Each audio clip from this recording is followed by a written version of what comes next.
Okay, we're back to this car, the 2013 Ford Escape. It has a 1.6 turbo in it.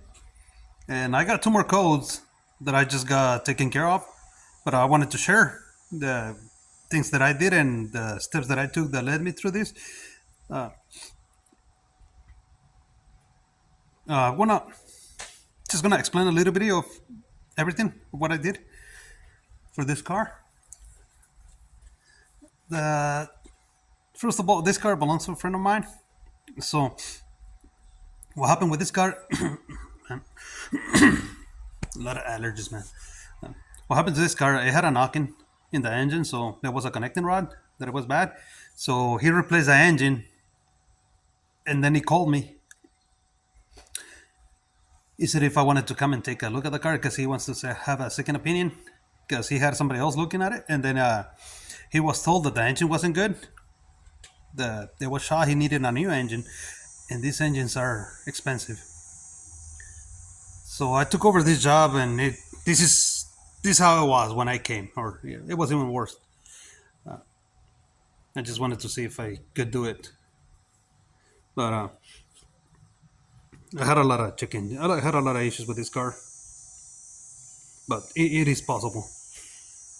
Okay, he was told that the engine was shot, so don't be so quick to judge something if you're not doing just your research. But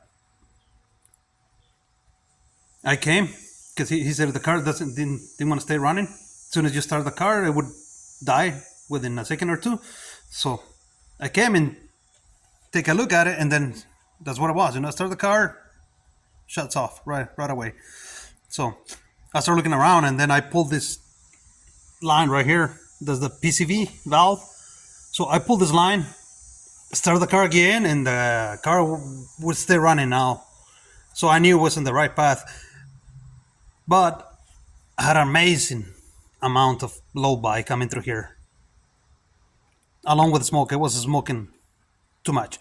I have a video in my channel where I'm going through this, where I can explain better. So what I did when I pulled this, I pulled my O2 sensor to see if there was any change, because I thought it was a catalytic converter being clogged. So I pulled my O2 sensor and no change. Started the car again, no change. Same thing.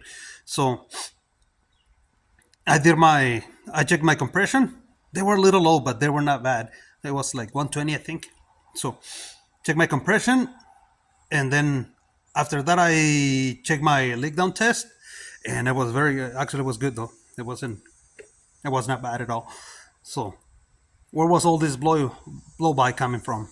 I thought it was the rings, but after I done the compression and the leak down test, nothing. So where's this coming from? So I pulled the inlet hose for the turbo, started the car, and then I saw that the turbine wasn't spinning, wasn't not turning.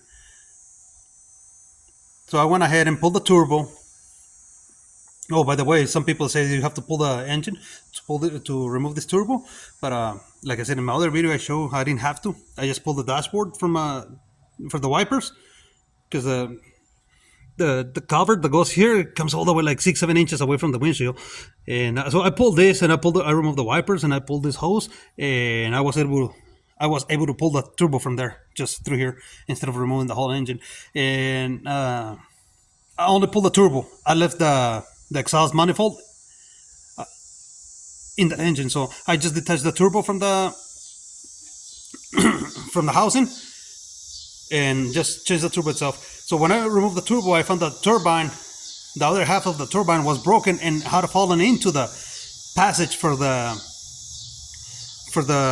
exhaust. So that's what it was blocking the exhaust. So that's what it was causing all this pressure to build up. So my conclusion was, because after I removed, when I had this so much smoke coming through the PCV valve, I grabbed my pliers and I pushed open the wastegate valve, and the smoke ceased completely right away. So I knew it wasn't the right path. So after that, I pulled the turbo, and I found the turbine broken and stuck in there. So I pulled it out, and when I did this, I came to the conclusion that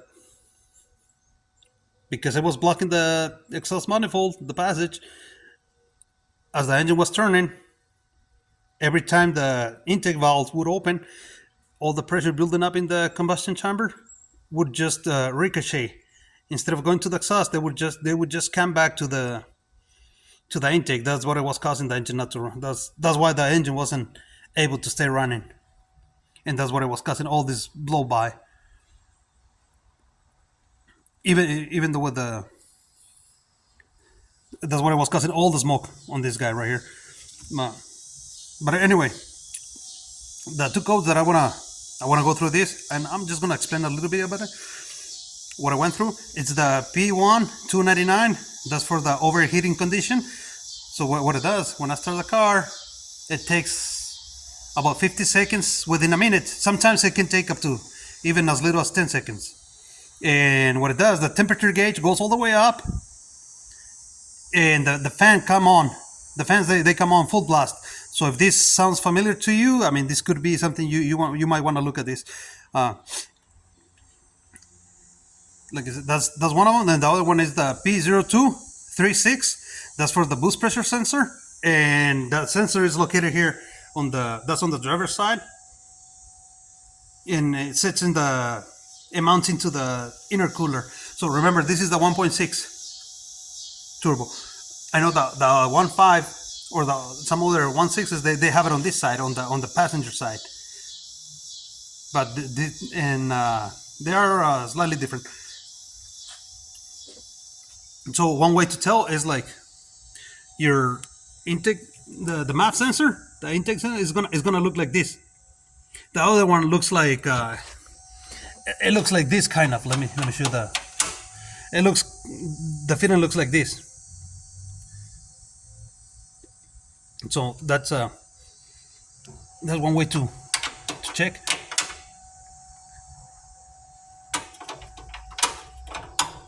Okay, let's go to the scanner, and so you can see what I'm talking about. Okay.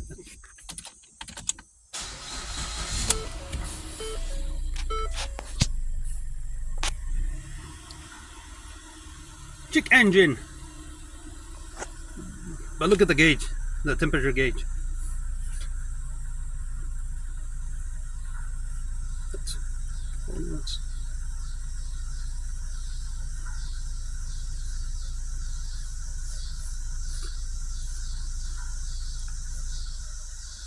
That's about 20 seconds now.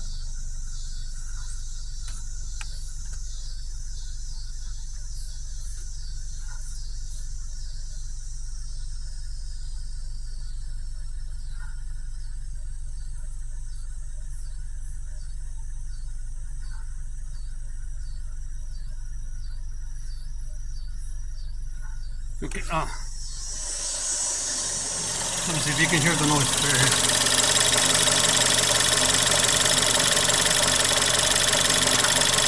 Hear that? The clicking? Okay, that's also been caused by the boost pressure sensor. I'm going to show you here why in a little bit. Try to explain why. Okay. See, it took about 60 seconds. But that's what it does though. You see my temperature gauge right there is rising. I know the car's not hot. I just started it. Okay. Let's see what it does.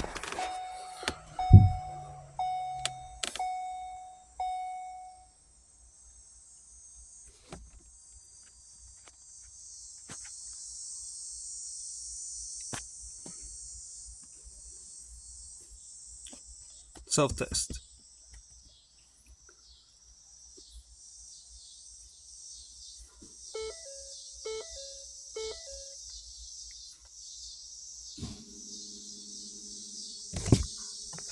Self-testing.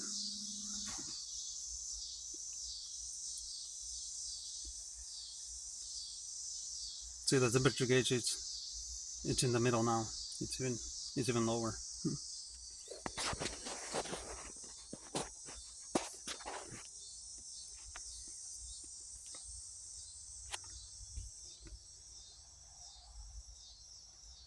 Man, I wish it was just a little quicker, this auto, but it seems like in these fours, this self-test feature, they take forever.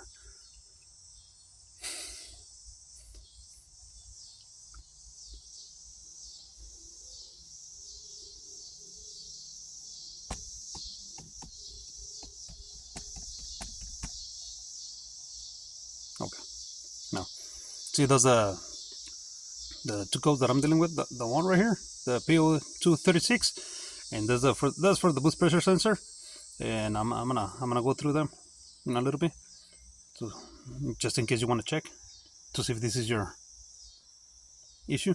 Okay, that one right here, and this one right here, and this one right here, they are caused by the same sensor. These three right here are caused by the same sensor, and this cylinder head over temperature protection active is caused by this guy right here, the coolant level sensor switch.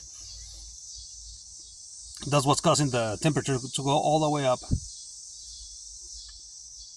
And again, you know, these two are related to as the first three. So let's go to erase. Yes.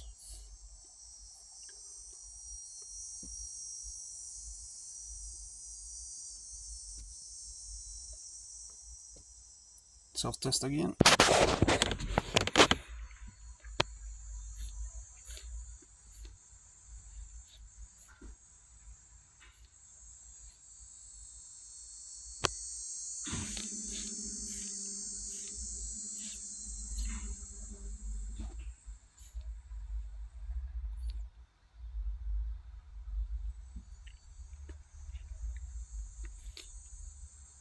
Okay, I raise them and look, self-test. Engine fault. I haven't even started the car yet. Okay.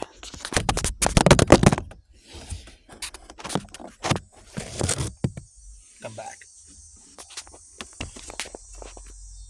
Okay, p0236 came back. But I know if I start the car, the overheating condition is gonna come back again. So let's go to data.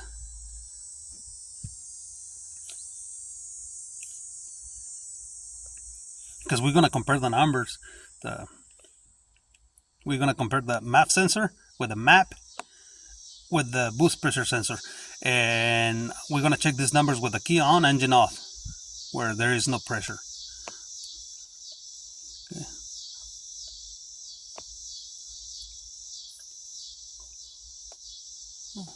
So, okay. Ambient temperature sensor, okay, 84.2. Okay. There's the barrel. That's 14.7. 14.7, that's good. That's just about right.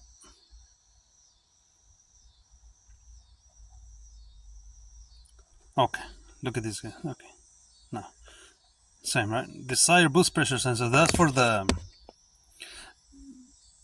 boost pressure sensor. The one is causing the p0236. That's the desired. That's what the pressure should be reading. The sensor should be reading this number or about the same.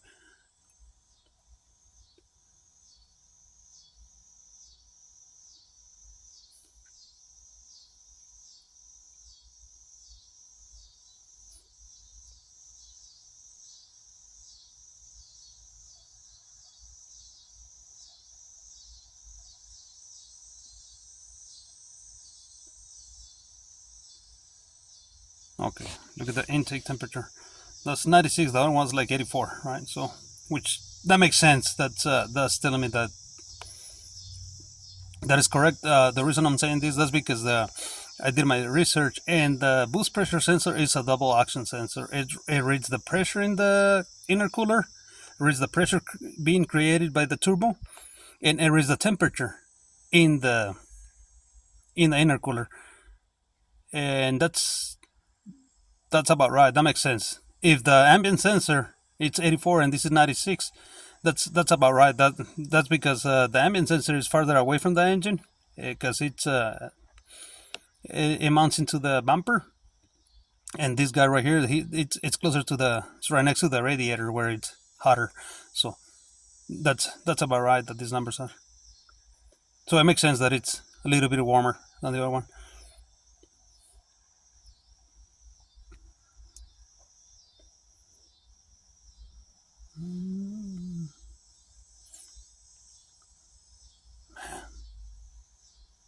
Jesus. Turbocharger bypass.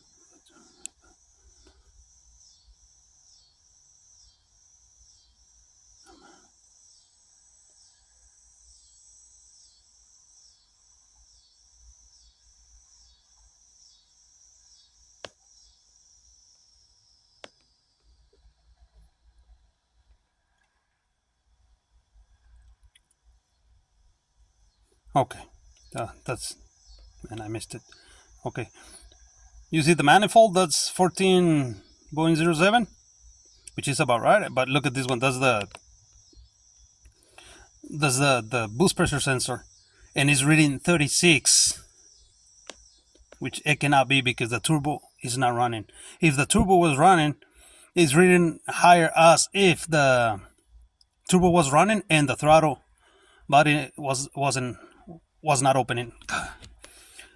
As if the throttle body wasn't opening. So, okay, look at this now, 36. That's way too high, because let's go to the desire.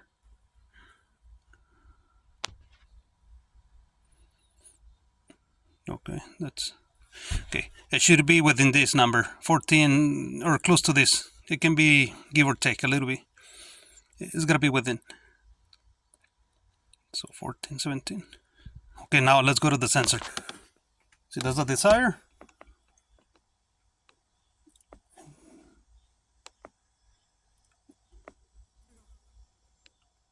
And that's my actual pressure. That's the desire, which is close to this one, to the desire one. And this is the actual pressure. This is what the sensor is reading, which it cannot be. That's not possible. So something's wrong with something is causing this to be higher. Let's go to the sensor.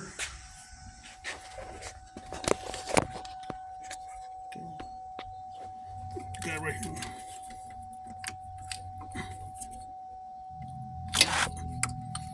Okay. Remove the screw. By the way, you don't have to pull the bumper to get to this sensor. You can just pull the fender liner and you can access to this. That's a T25. You can just remove, and so you don't have to pull the bumper. Okay. This is the what happened here. This is the sensor that was there on the car. And so I told my friend I'm gonna need this sensor because the reading is not right. So I came back later, and this is what he got me. He went to the auto store, and this is what it's got. So I put it on, no change, same reading again. And so I called the dealer, and I went and got it from the dealer. I called the dealer, and I got this guy right here. So I asked him what was the part number, and that's the part number he gave me. See on the very bottom? Oh man. Okay. That's the part number on the very bottom. Okay. And this is the part number that it was. This is the one that was there. So and then I noticed that this sensor and this other sensor and the map sensor, they have the same. They are identical part number. So what I was doing, even though that this is the right one, even though they look the same, and like I said, this boost pressure sensor, it's a double action sensor. So is this one. So is the intake sensor. It reads the temperature and the pressure, but in the inlet. So this is reading vacuum, how much air is going through there. It's reading the vacuum, and this is reading the pressure being created by the turbo.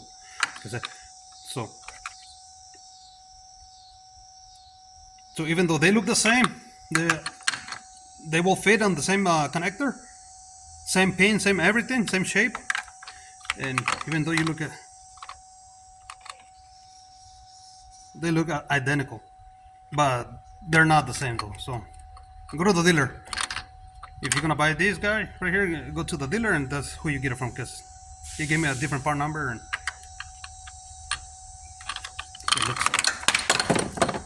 okay, that's the right one. Let's put it on.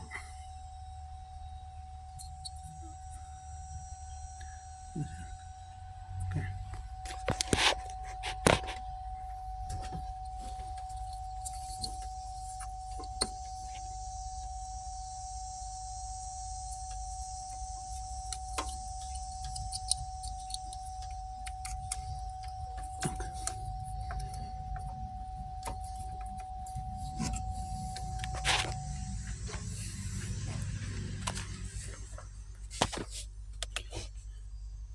Boom, bingo. You see that one? The number is changed now, which that is correct. 1415.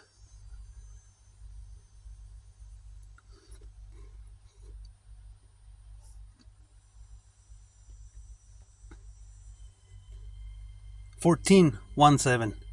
So, okay, let's go. Oh, one thing I wanna point out on this is the, okay, like I said, I knew it was a sensor because I had the key on, engine off, and the pressure in the boost sensor was higher than the desired, which it cannot be because the engine is not running. Now, if you can check these two with the engine running, but that's gotta be lower by your boost. That's gotta be lower than the desired. If the actual pressure in the boost pressure sensor, if the pressure in the boost pressure sensor is lower than this one, that means that it's an under boost condition. So it can be a line detach or the wastegate valve, or you have to look around those area, but it cannot be higher than this with the engine not running. Okay, now let's go to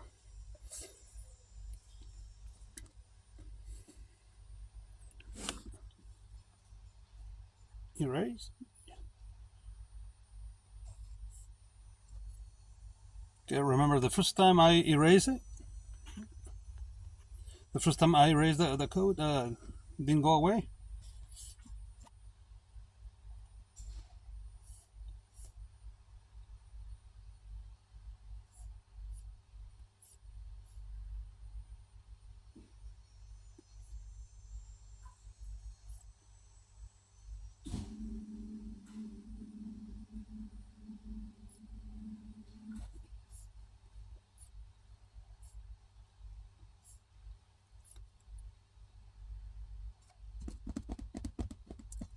Ten minutes later.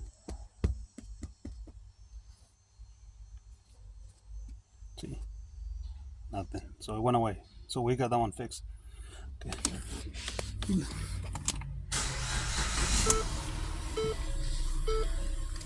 Okay, we got the first one. I'm gonna go to the second one now. Okay, like I said, that's the level, the coolant level sensor. I got that one figured out because when I connect with the, I checked my voltage and there was no voltage in the connector when I had it hooked up to the sensor. I disconnected from the sensor and the voltage went up like my 5-volt reference, I think it went up. It went up to 5, but as soon as I connected to the sensor, completely it goes down to 0. So I know it was shorted to ground. So we're gonna see how long it takes for this car to overheat again.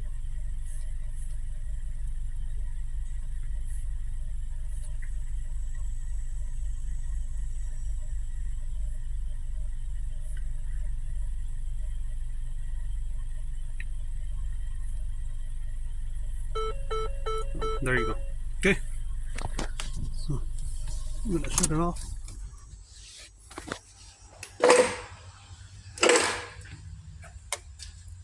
Okay, the other thing I want to show on this one, how I came to this conclusion that it was the switch level sensor. That's because when I check my diagram, they share the power with that one, with the temperature sensor. But anyway, when I first